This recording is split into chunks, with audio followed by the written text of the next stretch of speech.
Dr. Adrian Kessler had spent his life in pursuit of certainty, yet he was haunted by the unknown. Every breakthrough, every accolade, every elegant equation that bent reality to his will only deepen the void within him.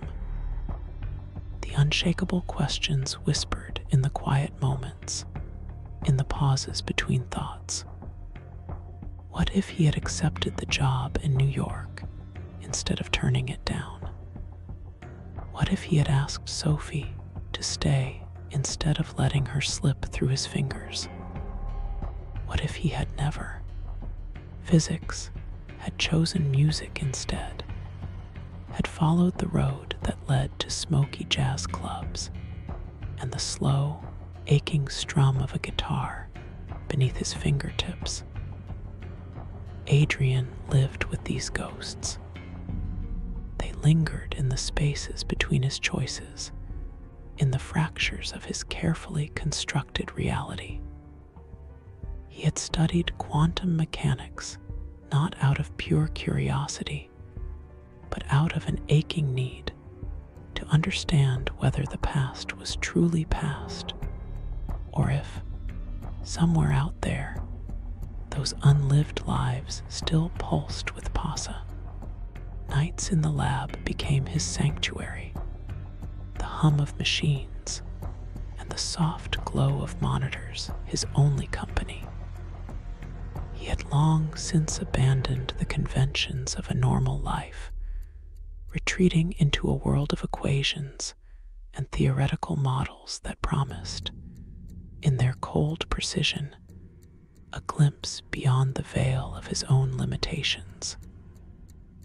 Then, after years of obsession, he found the answer. The Parallax Device was unlike anything the world had ever seen. It was not a time machine, not a portal in the sense.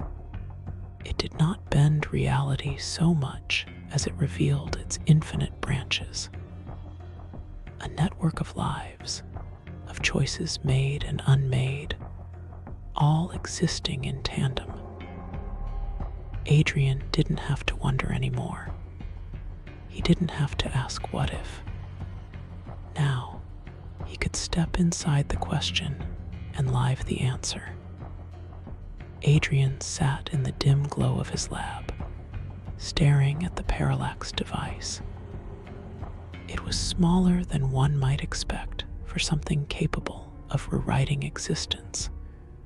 A sleek, metallic console with a curved interf, pulsing faintly with an inner light. The screen displayed a simple command: select a branching point. His fingers hovered over the controls, hesitating. He had spent years building this machine, countless nights, chasing an idea that had consumed him whole. And yet, now that he stood on the precipice, he felt the weight of the unknown pressing against his ribs. What if it didn't work? Worse, what if it did? He exhaled slowly and entered the first test. Something small, something safe. Accept the job offer in New York. The machine responded instantly. The hum of power deepened, a vibration that seemed to settle into his bones. The air around him thickened, warped, as if the room itself were folding inward. For a fleeting second, he had the terrible sensation of falling not down, not forward, but into something immeasurable, something without direction or end. Then, silence. Adrian opened his eyes and found himself somewhere else. Gone was the cluttered lab, the scent of solder, machine oil. Instead, he stood in an apartment bathed in morning light, the skyline of Manhattan stretching beyond the floor-to-ceiling windows. The air smelled of coffee and city rain. On the marble counter sat a tablet displaying an inbox flooded with messages. Dr. Kessler, urgent meeting at MIT. Adrian, let's discuss funding. See you at the conference tonight. He turned, catching his own reflection in the glass. The same face, but subtly different, cleaner cut, a sharper suit. Confidence he hadn't felt in years. A thrill shot through him. It worked. It really worked. The implications sent his pulse racing. If this life existed, then so did all the others. He could do more than ask what if. He could live it. The first few jumps were calculated, careful. Adrian set boundaries, choosing paths that felt familiar, slight deviations, alternate versions of himself that he could easily step into. Each time he was aware of the shift, the way reality flexed around his choices. In one world, he was a celebrated physicist, standing on a stage beneath glaring lights, receiving a prize that in his own life had slipped through his grasp. He listened to the applause, felt the weight of recognition settle into his chest, and for a moment he thought, this could have been mine. In another, he had followed love instead of ambition. Sophie sat beside him on a quiet coastal porch, their hands intertwined, her laughter threading through the sound of crashing waves. The life was small, gentle, entirely unlike the one he had known. And yet, it felt real. He could see the lines of time stretched before him, their wedding, the birth of their children, the slow, inevitable decay of old age spent together. But he did not stay. He could not. The machine was waiting. Each return to the lab came with a growing sense of detachment. He began to crave the jump, the next life, the next version of himself. Curiosity gave way to something hungrier. He stepped into a world where he had abandoned science altogether. He was a musician, his fingers calloused from the steel strings of a guitar. He played in bars thick with cigarette smoke, the music his only anchor in a life of uncertainty. He could feel the ache of struggle, the raw satisfaction of creation. Then he grew reckless. He chose extremes. He lived as a soldier, boots sinking into the blood-soaked dirt of distant battlefields. He felt the snap of gunfire, burn of exhaustion, the weight of death pressing against his conscience. He lived as a criminal, running from the law, his pulse a constant hammer in his ears. He became someone hunted, someone feared. He learned what it meant to take a life. He stood atop corporate empires, a billionaire with power at his fingertips, and then plunged into lives where he had nothing at all. Some realities he spent years inside, others mere moments. Each time he returned, his hands shook with the echoes of he had just lived. The lines between experience and memory blurred. The lab felt less and less like home. The machine whispered to him now, pulling him back with the promise of something new, something more. How could he stop when infinity was just a step away? At first, the changes were subtle. Little things, habits that didn't belong to him. One morning, Adrian reached for a cigarette as he sat at his desk, only to freeze with the unlit stick between his fingers. He had never smoked life, but somewhere in some version of himself he had. And now that memory had bled through. Another day, he caught sight of a woman at a coffee shop. Her dark hair, the way she tucked it behind her ear, it triggered something deep inside him. He opened his mouth without thinking. Sophie. She turned, startled. Not Sophie. Not in this life. Adrian stumbled back, his breath short, his mind reeling. His grip on reality was slipping, the edges of his identity fraying. It wasn't just habits. It was entire histories. He would wake in the middle of the night, heart pounding, convinced he was still in another life. The taste of blood in his mouth from a fight he had never been in. The sensation of sand beneath his feet from a desert he had never walked. The sound of a child's laughter, his child's, fading as he opened his eyes to an empty room. The jumps had always felt controlled, deliberate.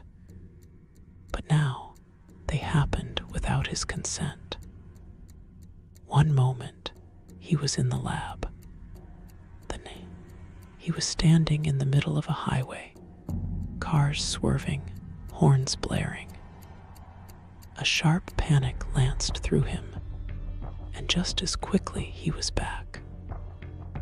Another night, he awoke in a cold sweat, a gun in his hand. He had no idea how it had gotten there. His mind had become unmoored, shifting between lives like a radio scrambling for a signal. The Parallax Device hummed in the corner of the lab, its screen flickering, almost like it was watching him. He tried to stop using it. But when he stayed too long in one place, the weight of infinity pressed in on him. A crushing knowledge. 1,000 selves screaming for his attention. And the worst part, the most terrifying realization of all, was the question that lodged itself deep in his mind. Had he ever truly lived his original life? Or was that just another version? Another possibility? A memory, like all the others, slipping through his fingers? Adrian sat in his lab, staring at the Parallax Device, hands. His reflection in the screen was foreign to him, haunted eyes, hollow cheeks, a man unraveling at the seams. He had tried to stop. He had sworn off the machine, but it no longer mattered.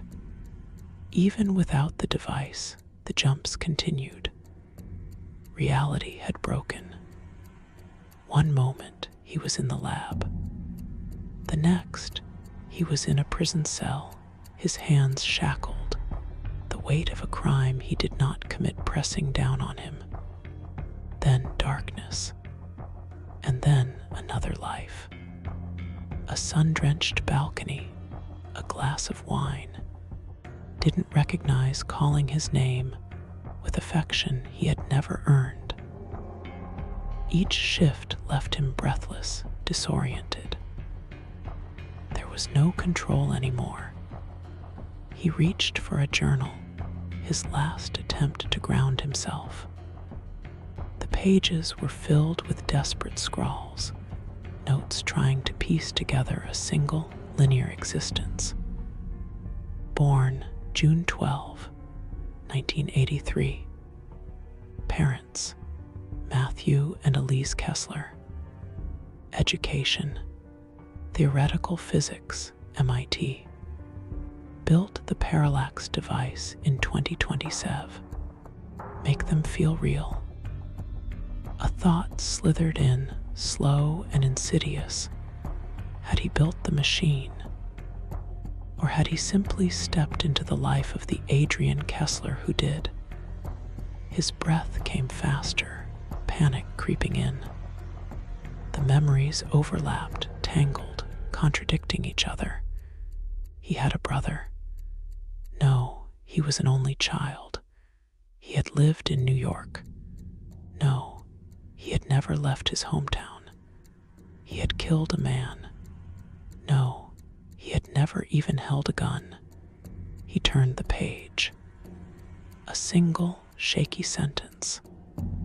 Not real. The room warped around him. He felt himself falling, fracturing, slipping through realities like grains of sand through an open hand. Had he ever been just one Adrian Kessler? Or had he always been all of them? Then came the final, shattering truth. He had never built the machine. He had always been inside it.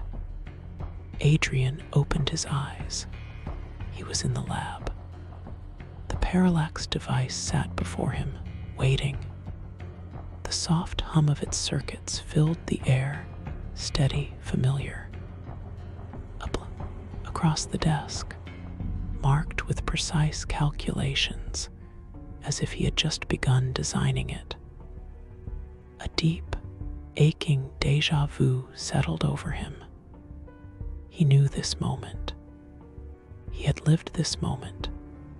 He picked up a pen with fingers that shook and hovered over the schematic. The idea burned at the edges of his consciousness, clear and inescapable. What if I built this? It was inevitable, wasn't it? His life's work, his greatest discovery. If he just followed the equations, refined the prototype, maybe his breath caught. He had been here before, not once, not 100 times, an infinite number of times. A cold dread crept up his spine. There was no original Adrian Kessler, no single true life. He was just another iteration, another echo in an endless recursion. He had always been inside the machine, jumping from one life to the next, rewriting himself again and again. No matter what he did, no matter how many times he tried to stop, he would always decision. And he would always ask himself the same question. What if I built this? The machine hummed. The loop continued. Thank you for listening. Subscribe for more stories like this.